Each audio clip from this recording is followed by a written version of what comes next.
Hello, everyone. Welcome to the Advancement Center and welcome to the world of magic and miracles. Here I am again, once again, reading from this fantastic book, The Magic of Life by Robert Young. And now I'm going to continue with chapter 21. It was a special day for Henry Olson. His infatuation for Mary had grown quite rapidly over the last 2 days, and it was most unusual for Henry to feel anything but stability and normality. So when Mary actually kept her distance slightly, Henry could not help follow her with his eyes and feel something special for her. He felt a little uncomfortable, but full of joy at the same time. Henry had an appointment, a special appointment that sat deep in his heart. It was an appointment to see Bill Summers. But the main thing sitting in his heart was the possible connection with the teacher who for so long had been in the background and who now seemed to be a big focus in Henry Olson's life. Henry knew that he had to leave, and he was a little sorry when he told Mary, but he was very thankful for her response. Mary was quite happy for him to go and very willing to wait for him on his return. Henry was feeling a little unusual, and he could not understand what it was. He was used to being in the limelight. People followed Henry. They looked to him and liked him, yet some totally disliked him. But they still watched him, and they still held him high. All of a sudden, he felt himself taken down off the pedestal and swept into the arms of a beautiful woman, a woman who had been around him for so long, and yet he had never seen her in the same light that he did at this moment. This unusual feeling, together with the excitement of heading off to the mountains, presented a mix of emotions that Henry had never experienced before. This mix of emotions produced such a brilliant glow on Henry's face that Mary stood back and admired him on his way out the door. "Henry, you look brilliant today. It must be a special day," she said. Henry felt proud because nobody had ever said that to him, and he walked over and gently kissed Mary. "Thank you, love," he replied. Mary appreciated Henry's gesture and detected a difference in his tone. She had always felt a shiver go up her spine each time he called her my love, because she felt demeaned by it. But this time he was not just saying it. This time he said it with feeling, and it was something that was addressed to only her, not every female. Henry and Mary parted with great feeling between them. Henry's joy as he walked down the road made him look even taller. It made his stature even more pronounced than usual. Henry quickly rounded the corner and headed to the little park where he knew the entrance to the outside world was hidden. As he walked behind the monument that hid the iron gates, he looked back to make sure that his entrance remained private. As he slipped around the corner, he pulled open the squeaky iron gate and felt the coolness of the gorge and of the trees. The stone walls of the gorge were vertical to almost 50 feet, where they turned into coverage of trees and vines that filtered the sunlight. It was such a beautiful place, but he had never noticed this beauty before. Henry's step quickened as he felt the fresh breeze come through the canyon as he walked the 50 yards through the coverage and out into the beautiful sunlight of the island.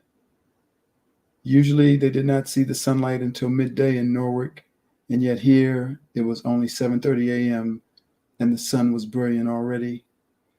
The far-off cliffs were only just visible through the trees, and the coverage of the trees made the entire walk rather serene and comforting. For the first time in days, Henry focused once again on the sound of the birds and the sound of the wind and on the rustling of the trees and the crisp crunch of his walk as he paced along steadily. The character of the cane that he carried became part of his walk.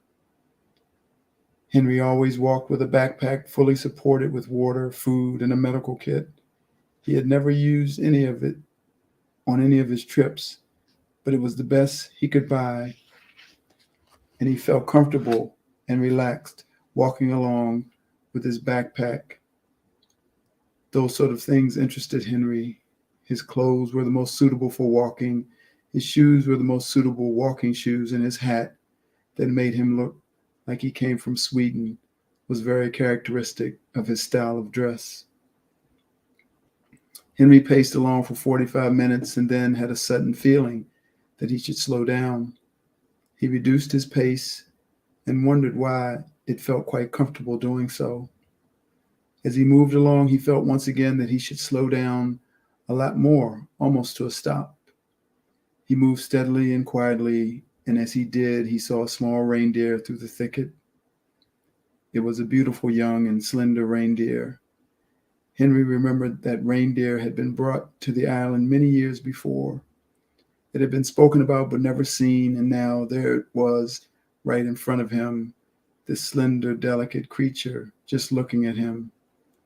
Henry stopped and felt a special connection with the animal. He knew that it was a very shy animal, and he had no chance of getting closer, so he just stood still and watched and felt the beauty of his surroundings and the vision of what was in front of him. It seemed like many moments before there was any movement at all, and then suddenly the tiny reindeer looked at him and started to walk towards him. Henry could not believe his eyes. He thought maybe it had not seen him, so he kept extremely still. He could hear his heart beating, and his breath sounded too loud for the wind. As the tiny reindeer got closer, it looked up into his eyes, and those big brown eyes glistened. Henry knew that this was no normal meeting. He knew there was some special message there, and he waited while the reindeer stared and sent him some sort of communication that Henry had no feel for. He felt the buzz and the excitement and vibration of the connection, and then the buzz stopped. The little reindeer blinked and flicked its head to one side and bounced off as though it had a fright. Henry felt totally depleted at that moment. It was as if something had been unplugged from him, and his energy rapidly dropped.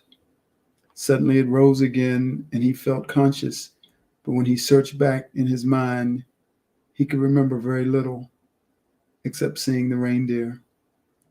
The signal soon came back to him, telling him to move on. He was reluctant to move, and in some ways stubborn, because he wanted to understand what had just taken place, and he strained as he took his first step. Henry always had everything clear in his mind. Even when beings had appeared to him before, they had always spoken clearly. This was most unusual, and as he lifted his head, he suddenly experienced what felt like an explosion in his heart, and he almost buckled at the knees. It took his breath away and was so overwhelming and yet so beautiful. His eyes blurred for a moment before becoming clear again. All he could say was, "Oh my God, that is a beautiful message." He needed no explanation as he recognized the special message, and he knew that he would never have to convert it to words. Henry's day had started so well, and he was now walking at least a foot above the ground. He bounced along and started to sing. He felt so free, a lot freer than he had ever felt. He thanked the reindeer and thanked all of the spirits that he knew to be around at the time. Henry was very sensitive to the spirit world, particularly to the nature spirits. He knew there were so many around, and he played and laughed with them. He actually lost track of time and his location, but he had no concern at all until he came to the turnoff to Joseph's Hill, where he stopped and reloaded the vision of the old Henry Olson. He put away the child who had come out with his heart totally open after meeting the reindeer. The contrast was quite a shock, even to Henry. He had not realized how disconnected he really was, and he attempted to bring back some of the joy he had experienced moments before. His body rattled a little as he attempted to shift it to a halfway point, something that would be acceptable to both sides. Henry had no idea whether he had achieved his purpose when a rustling noise came from the trees some hundreds of yards away. He quickly put aside his thoughts and became the Henry of old. He realized this must be Bill on his way or somebody else walking the track. It sounded like there was more than one person, so Henry moved to one side and found himself a nice place to sit and watch and wait for whoever was to come along the road. Chapter 22. Bill's morning had been rather exciting, particularly waking up in Suzanne's home and feeling totally at home there before heading off to do his job. He did not have to pick anything up and had no need to go via his little hut, so he was able to go straight to the jetty where he hopped on board his boat and headed straight out to sea. He was working once again on his intuition, knowing that the old fishing spot was never to be used again.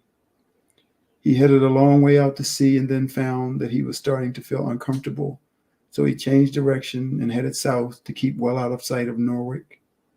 Then, without even knowing why, he turned back in towards the shore, only to find that if he had headed away a little bit more from Norwich to begin with, he would have come across the spot that he was being led to. Bill stopped some 2 kilometers from the shoreline, which was most unusual in an area that really had no attraction to other fishermen. There had never been very many fish caught there, but somehow Bill had a feeling that this spot would be at least reasonable. He dropped his anchor and allowed it to drag for a while before he suddenly found a reef that he had previously not known existed. He fished on that reef for some 2 hours with great success, and then lifted his anchor and drifted with a net and had even more success. It was quite early when he found he had filled his catch for the day and was able to head back to where the unloading process started again. He knew this time that Suzanne would not be there with the children. He knew they were traveling around, visiting all of their friends, telling their story, and generating excitement. Bill could feel that excitement even from where he was. After unloading his catch, Bill headed back to his hut, where he cleaned himself up and decided that it was a good time to go and see Willem before they met with Henry Olsen. He thought he would see if Willem would like to come along and meet at his special spot on the way to Joseph's Hill. Bill had no idea if Willem would be at his shop, but he decided to go there to look for him, as he did not know where Willem lived. When Bill arrived at Willem's shop, he was not at all surprised to find there was no one there. The shop was closed, but Bill stood there for a while and knocked on the door. To his great surprise, the door opened, and there stood Willem. "Oh, Willem, I didn't know whether you'd be here," said Bill. "This is the door to both my shop and my house," said Willem quite calmly. "But you don't live in your shop, do you?" asked Bill, who was a little surprised. "No, my house is at the end of the corridor," answered Willem. "And besides, I knew that you were coming." Bill was a little taken back. He could not remember whether he had mentioned anything or whether Suzanne had spoken to Willem. He had been so excited about everything that he had lost track of how it was all happening. "Oh, so you know all about Henry Olsen wanting to see you?" he asked Willem. "No, I had no idea about Henry Olsen. I just have a feeling." "I knew that you were turning up, though, Bill," replied Willem. "So tell me, what is this all about?" "Well, I'm on my way to meet with Henry Olsen. I met him on the way to Joseph's Hill the other day, and he mentioned the teacher and wanted to know if I could locate you and arrange a meeting," answered Bill. Willem knew this would happen one day and realized this time had come. "I'd be pleased to meet Henry whenever it suits him," he said to Bill. "Well, I'm about to go and see him at Joseph's Hill, so you can come with me if you like, or I can bring him back here to meet you," said Bill. I've asked Henry if he'll show me Norwich, and he promised to do that if I introduced you. Willem now understood how the story had come together. He now understood that Henry Olsen was the pawn in the middle and how he could actually make or break the project that Willem had in mind for Bill and Suzanne. As Willem thought deeply about the whole process, he realized that it was not his plan and really had nothing to do with him. He was simply the person who was arranging for the information. Bill wondered how Willem had known so much, but Willem had spent many years writing what had come to him and having it confirmed in various visitations. He had known many masters over the years, but there was always the same one who came to him very clearly and who spoke about what was necessary for the people on the island. He had never known his name until Suzanne began to speak to him. Then he understood it was actually Simeon, who he was writing about and who he was talking to. He realized the name was irrelevant because the personality was incredibly unique.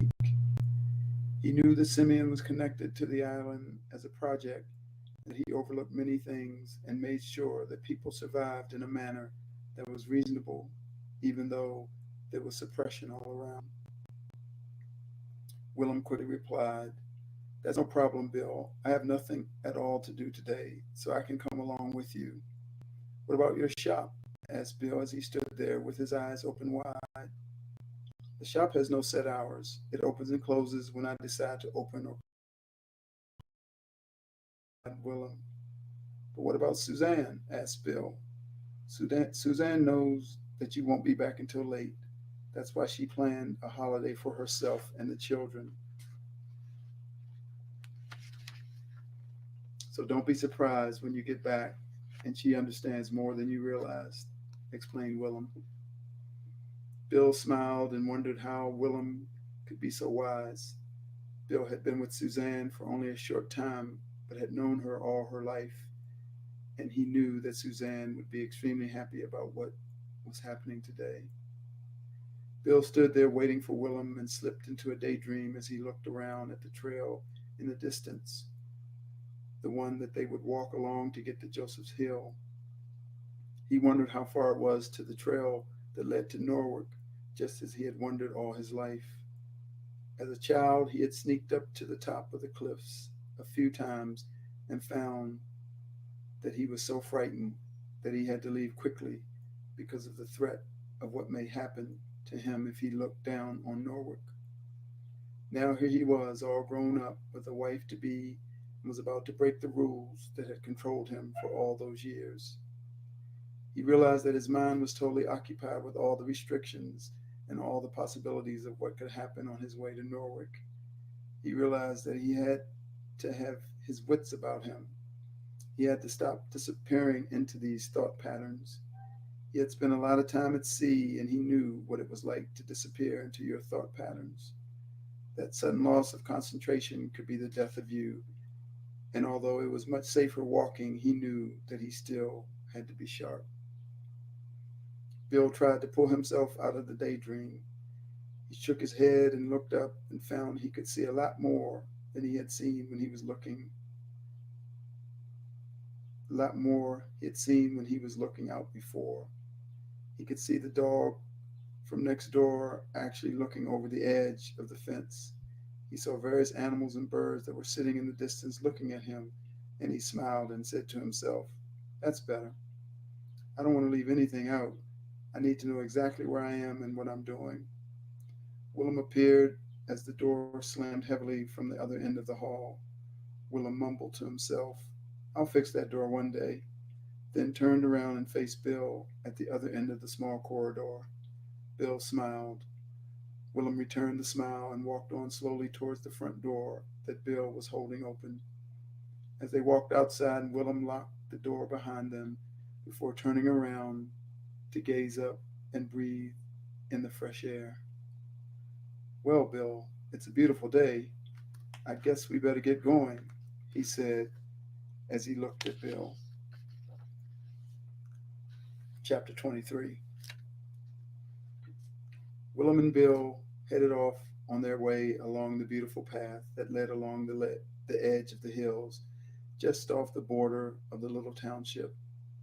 The sun had risen above the trees sufficiently so that it lit their way and lit the path. It delivered such warmth that it made them feel totally comfortable as they walked along. Willem commented on how much he enjoyed the walk, and Bill enjoyed Willem's conversation and his company. The 10 minutes that it took to walk up the road and approach the turn off to Joseph's Hill seemed to disappear very quickly, and before long they could see the turnoff in the distance. They were laughing and joking and enjoying their walk when all of a sudden they noticed someone sitting on a large rock just off the path, almost behind the trees. It startled them both, but when they focused properly in the darkness of the shadows of the trees, they could see that it was Henry Olson sitting patiently waiting for them.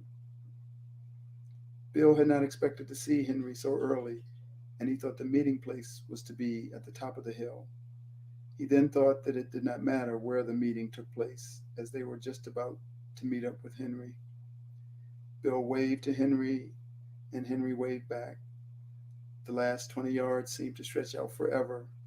Bill felt a little uncomfortable because he did not know what to say. The time that it took from his initial wave until his voice actually reached Henry was a little too long for him. By the time he got closer to Henry, he had almost forgotten what to say. Hi, Henry. I'm sorry, yes, this is Willem. Willem is the teacher you spoke about, spluttered Bill.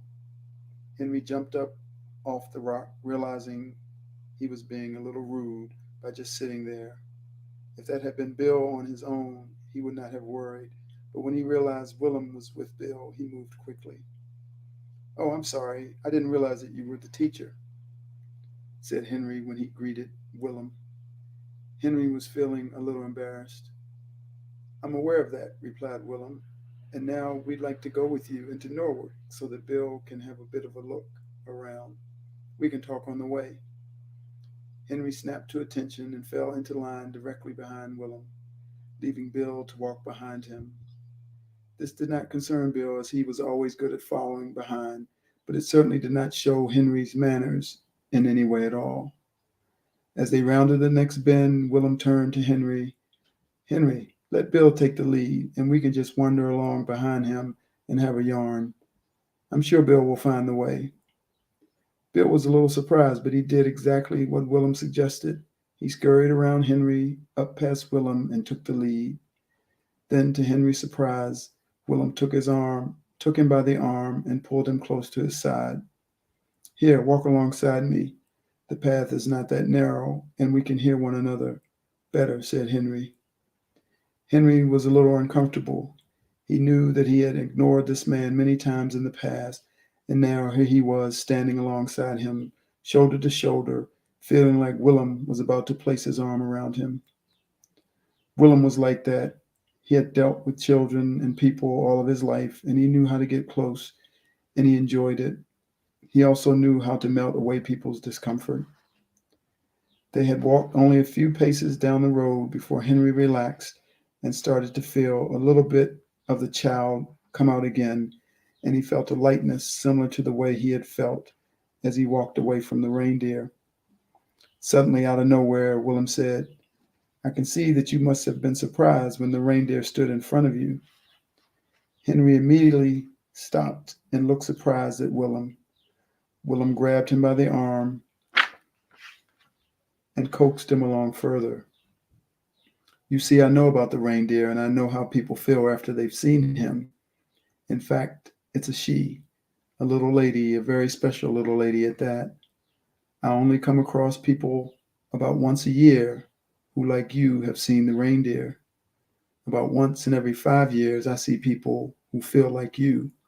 So you must have been in fair contact, because I can still feel that special vibration. Henry was amazed. He had no idea that the teacher was so sensitive. Do you know about the reindeer? Asked Henry. I know of the reindeer, and I've been told that it's female. I've spoken to many people whose lives have changed after they have stared into her eyes. the teacher replied. Henry smiled as he knew exactly what Willem was talking about and felt himself warm to the man. He knew that he had suddenly found a great friend. Bill was enjoying the walk, particularly taking the position of leader. He did not get that opportunity very often. He led the way with a clear sense of leadership. This was something that he knew had resided within him all of his life. He also knew that he had never had the opportunity to work with people, as he was a fisherman and had worked alone. He walked and talked with people, but not very often, and on this occasion, to have three people walking together was almost like being in a crowd for him. So to be able to lead was something that meant a lot to him. As he walked along, he felt the warmth of the sun and the beauty of the trees. He noticed the moisture droplets glistening in the sunlight as they sat delicately on some of the leaves of the plants. Bill had no idea of what was happening when he suddenly felt the cold feeling that came over him. He looked up, but there were no clouds. The sun was still there, and yet he felt cold. He slowly turned to Willem and Henry to see if they were feeling it too, but it was obvious that they were not. He could not see what was happening. He knew that Willem and Henry were deep in conversation and had no idea of what he was feeling. A slight sense of panic arose in his body, and he shook himself a little until he felt the warmth again. Just as quickly, though, he felt the cold again, so he shook himself, and the same thing happened. Bill suddenly remembered there was a special spirit around him who he had forgotten about. This used to happen to him when he was really young. The spirit was a friend of his who let him know he was around by dropping the temperature. As soon as Bill realized who it was, he said quietly in his mind, "Hi, Pete. It's nice to have you along. It's been a while since you've walked alongside me. It must be a special day." Bill got an immediate response. There was a buzzing sensation right through his body, and he knew Pete was happy. Pete spoke sometimes, but most of the time he just made Bill feel good and made him feel his excitement as he spoke to him. "So are we going to have a good day, Pete?" asked Bill once again in his mind. This time Pete replied, which was most unusual, "This is a very special day, Billy. You will enjoy every moment of it, and I'm going to stay right here beside you so you don't get yourself in trouble. This is a big adventure," he said. Wow, thought Bill, this must be something special. Pete had never spoken that much before, and to call him Billy felt very familiar. Only Bill's mother had called him Billy. But then during those times when Pete had spoken to him in the past, he usually did call him by that name. So Billy it was, and Bill was happy with that. Bill attempted to make more conversation, but as soon as he opened his mind to Pete, Pete let him see the brilliance of his presence, and Bill's words just drifted off into oblivion. The wonder and lightness of Pete as he flitted around in front of Bill was unbelievable and incredibly joyful. Bill always thought that Pete would look better if he had wings. Bill could never figure out why Pete did not have wings, because the way in which he flitted around as if he had wings and sent off all those sparkles like the fairies did, Bill wondered why he did not have any. He knew that Pete was quite special and that he only turned up on very special occasions, so Bill's heart was light. He was always very comfortable with what was happening to him at that time. As they rounded the bend towards the main gorge, Bill knew that he was getting close to the critical part of his journey. It was a sensation that always came over him, and it was something that he was unable to describe, but he had a knowing. It was a little bit like being out in the ocean and knowing there was a storm brewing and the atmosphere would seem to change a little. It was quite subtle, but not enough for anybody to comment on. But Bill knew. He turned back to his companions and announced, "Not far now." Henry looked up and wondered how Bill could possibly know this. "Have you been here before, Bill?" he asked. "Never," answered Bill. "I just know that we're almost there." You're right, said Henry. There's only another couple of 100 yards to go through to the small part of the gorge on your left. Bill immediately spotted a deep crevice in the rock just behind the trees and a path that had not been used very often, leading off the main path and into a thicket of trees. He turned to walk along the path, and there in front of him was the brilliant light of the sun shining down through the enormous rocky gorge. Suddenly it felt different, and there was a feeling of coolness, even though the sun was shining, and he started to step lightly as he noticed how quiet everything was. As he approached the end of the gorge, he stopped because a feeling filled his stomach that he could not explain. It almost felt like fear. His two companions nearly walked into the back of him and came to a halt. Neither of them commented. They simply took notice of Bill as he cautiously stepped forward to have a look at what was ahead. The light diminished quickly in front of Bill as he moved ahead. He was getting close to the cliff face, and he was uncertain of what was making him feel so strange. As he strained to look, through the distance he saw the glow of two yellow eyes, and he stopped and stood very still. He knew immediately that it was a wild cat. He had seen the result of an attack of a wild cat, and he was not really interested in moving forward any further. He simply stood still and looked into those eyes until he felt a person brush past him. He almost yelled out, "Stop!" He felt the form of Henry Olson move straight past him and into the path of the wild cat, but nothing happened. The cat did not move, it did not attack, it just stood there, waiting, and as Henry approached, it looked up and walked slowly towards him. Henry leaned down and patted the cat. It was very large, but did not act like a wild cat at all. It was big, strong, and robust. Bill was sure that if he had moved forward, the cat would have attacked. Henry quickly turned around and said, "You two stay where you are. I'll just take Alice back to her home in the bush. I won't be long." Alice, thought Bill. It looked more like a male to him and looked rather vicious, but to Henry she was a friend. Henry and the cat trotted off into the bush side by side and headed into what looked like a cave in the cliff. Both Bill and Willem stood there watching with their mouths wide open. They watched as Henry settled the cat with its young ones before moving away slowly and gently placing bushes in front of the opening. Willem's amazement was not that Henry was good with cats, but that the cat actually knew Henry. Bill could not believe how versatile Henry was in being able to handle a wild cat like that. So when Henry returned, both Willem and Bill wanted to question him, but Henry held his hand up in the form of a stop to indicate there was to be no conversation, and then motioned forward for Bill and Willem to proceed.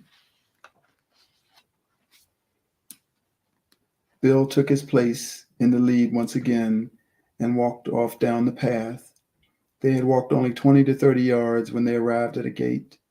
The gate was an entrance that seemed to lead into open spaces, but it appeared to be out of place. Bill stopped, followed by Willem, and then Henry moved forward to open the gate for them. As they all walked through, it was like walking into another dimension. It was fine and sunny, and the atmosphere they had experienced a few minutes before completely disappeared. They had walked from a deep forest and gorge out into the open sunlight and into a totally different atmosphere, completely different to anything Bill had experienced on the island. "So this is your private entrance?" asked Willem.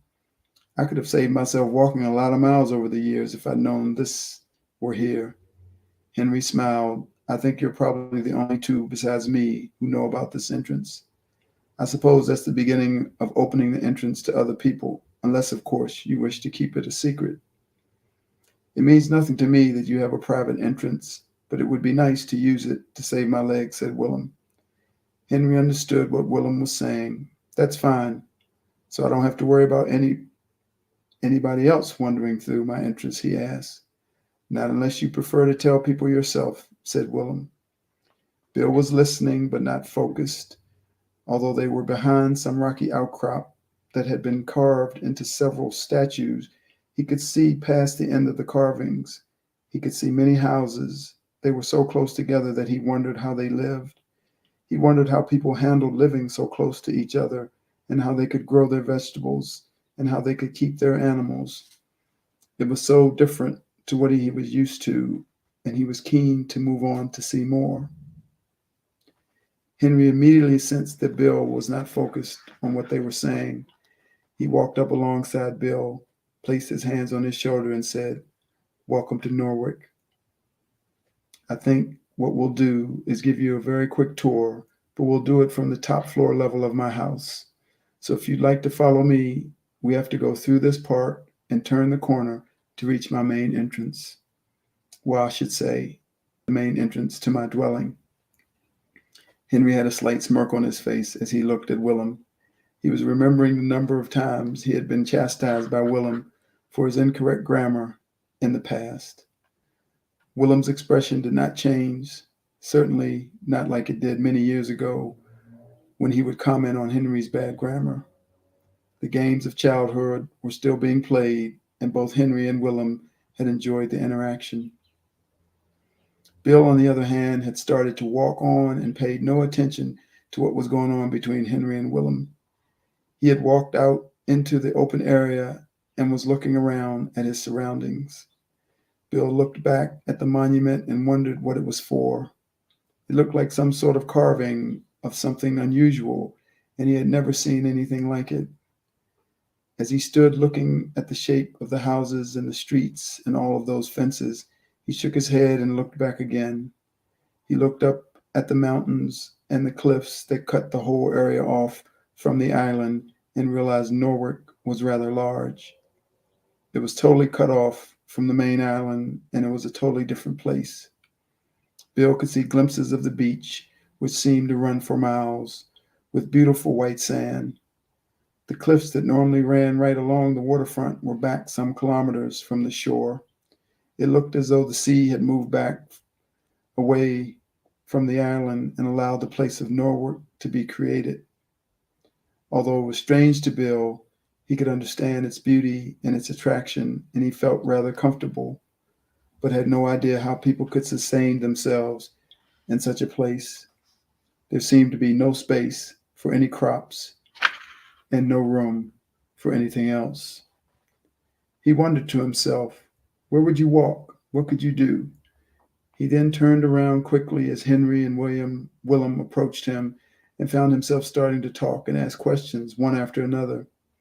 How did all this happen? Where did it all come from? Where does everybody live? What does everybody do? How can you feed everybody? Asked Bill. Henry laughed and put his hand up and said, "Whoa, whoa, whoa, slow down, Bill. You've got a long time. We've got the rest of the day to look around, and then you've got the rest of your life to answer all of those questions." Bill was so excited that he did not hear Henry's words, and so he kept asking questions until Willem interjected and said, "Bill, just follow me," in a very firm but gentle manner. Bill stopped immediately and followed Willem's lead, but his excitement remained. He soon calmed inside and walked alongside Willem and Henry as they walked across the beautiful, clean, and totally flat park. Willem was impressed by the cleanliness of this area. He had been instrumental in complaining many times about the rubbish that all these people left around and about the mess that floated up in their fishing nets area. He also complained about the degradation that it promoted. So what Willem was seeing at the moment seemed to be quite a contrast to what he had seen 10 years before, when he was active and actively working alongside Sally Guthridge to clean up the effect that Norwich was having on the island. He was sorry that Sally was gone, because as soon as she died, Willem lost interest in the future of Norwich and had moved away to settle in the country area. Sally was a dynamic character, and she seemed to have amazing control over what happened everywhere. It was quite a mystery to Willem, and it was still a mystery to that day how she could command such power in an area where people seemed to take no notice of anybody else. When Sally died, Willem felt lost and unwanted in a world of what he thought was total corruption. But now he could see quite a difference, and what he could see and feel was a very pleasant and well-kept town with beautiful buildings and very well-maintained fences and streets. As they walked out of the park, he noticed that they were a little higher than the rest of Norwich itself. They walked out of the high country and found themselves looking directly down on Norwich. As they rounded the corner where the park met the road, they could see almost the entire town and a major portion of the beach. They continued along this little street with beautiful stone fences for about 50 yards, and then Henry turned into a driveway of beautiful white pebbles and tree-lined walkways. It was like a dream to Bill, and it almost took Willem's breath. Such beauty, all compacted into one small area. So I will stop there, and when we return, I will start on chapter 24 of The Magic of Life by Robert Young. I wish you a perfect life, perfect health, and a magic future. Thank you.